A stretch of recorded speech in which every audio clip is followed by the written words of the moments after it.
Guys, it's Dana Zulik here. I just got done at our monthly board meeting, and fun fact, they switched the meeting to 4 o'clock today instead of 6.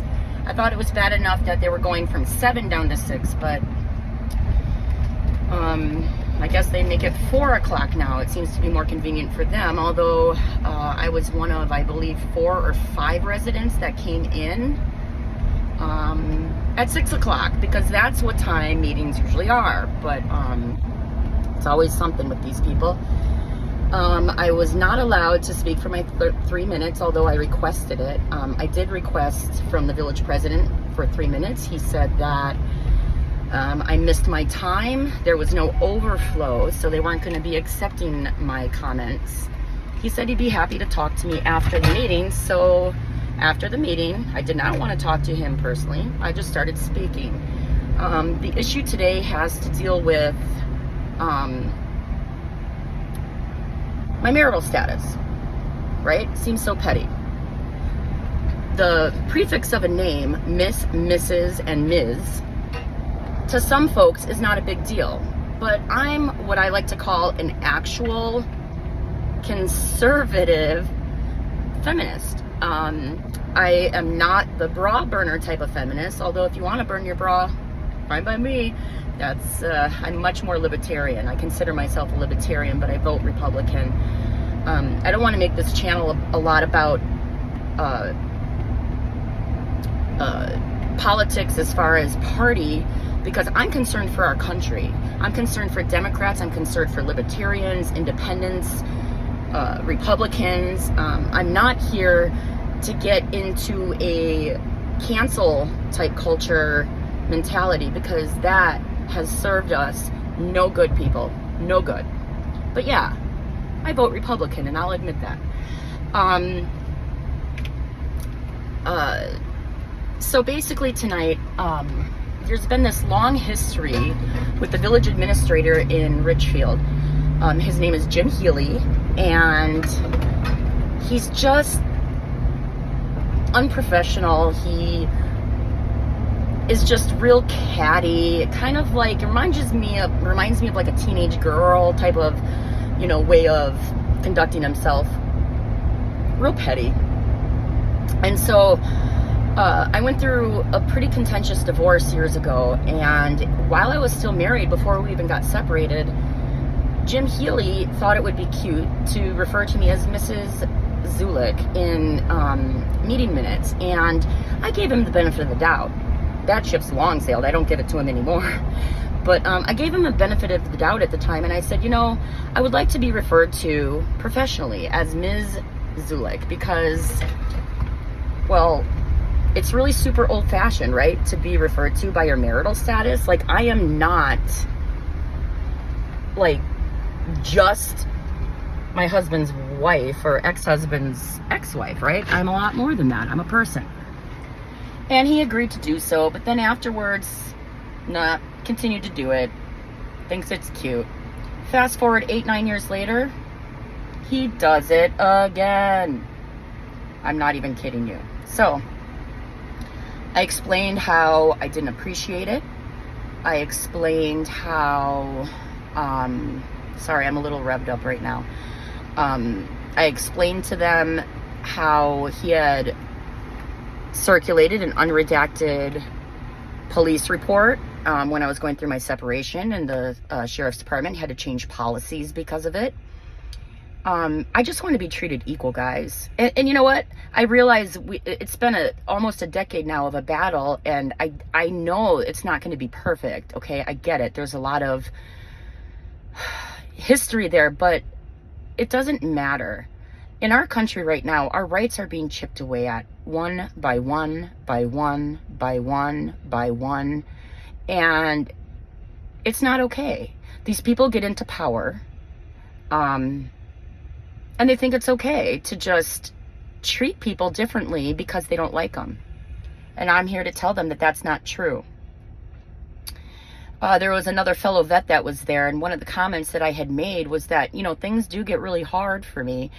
And it's okay because I have a lot of support, and those are through my fellow veterans. You know, there's times that I break, and I told them that, hey, I break, but you will not break my spirit. You will not break my spirit, because I believe in our Constitution. I believe that it's worth fighting for, and it takes people like myself and several other people that I won't name until I talk to them and stuff, but you know, it's not easy. A lot of our local government policies are designed to basically frustrate people so that they walk away, and that's not good enough for me. I don't know about you guys. I hope it's not good enough for you guys. What I think is good enough is integrity, treating people equally. Government, basically, get out of my life. And you know, I reminded them, I always get a little bit nervous because I know sometimes my speeches can be a little cheesy, but nonetheless, there's certain things that inspire me. And there's a comment that I was listening to the RNC, and Eric Trump was talking, and he basically was talking about what happens when the government is chipping away at our constitutional rights, and how, you know, the hate, you know, they criminalize politics, and we have no room for that in our country. No room. And I reminded them there's been at least 3 times where I have felt that my life was in danger because of the political mayhem that's been created by this village board. I was in a skid loader accident. I had my lug nuts loosened on a truck. I was run over by a car in my driveway. And the person that ran me over in my driveway, I think by far had the biggest effect on my mental health. I couldn't believe it. I couldn't believe that there was a person on this planet that hated me so much that she was willing to drive onto my property and made the choice to hit me with her car. I get a little choked up talking about it even to this day. I've even tried to move beyond that, right? This woman bartends at our local American Legion, the Legion that I'm a member of. And it's so hard for me because even there I'm treated differently. Even there, you know, people are like, well, it's always about your property, or it's always about Richfield, or it's always about this or that. And, oh, okay, well, if you have questions, ask. If you've got something to say, say it. Instead, they just talk behind, you know, amongst each other. But if I try to say something, then it's like, oh, we don't want to hear it, Dana. We don't want to, you know. So, I'm amped up. I'm not too proud. I did give them the finger and called them fuckers. My bad. I think sometimes there's only so much that I can take, and so that's how I feel right now. It's not very classy. I think class kind of disappeared a while ago. My children would say, Mom, be a bit more classy, but we just got a little bit of white trash in us, right? I mean, just a little bit of white trash. I think the world needs a little bit of crudeness from time to time. That's for my best friend Jessie, by the way. I was a bit crude tonight. Whoops. Okay, I will catch up with you guys later. This is a really short video. I would love to see comments.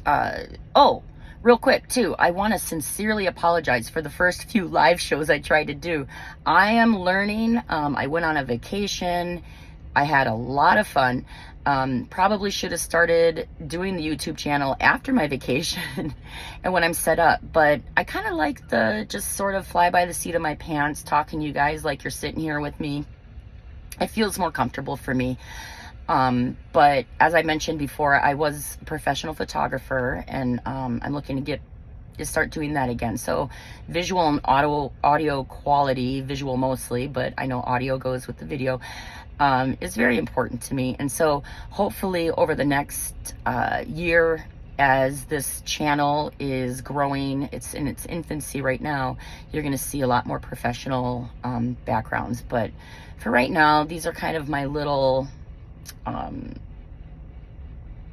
dump sessions, for a lack of a better word. It's I've learned that I process information by verbalizing it and by talking. And so this is my way of being able to at least record it and get it out there, share it with you guys, and kind of let you know what's going on from day to day. Okay, you all have a great Thursday night, and I love you so much. Thanks. Bye.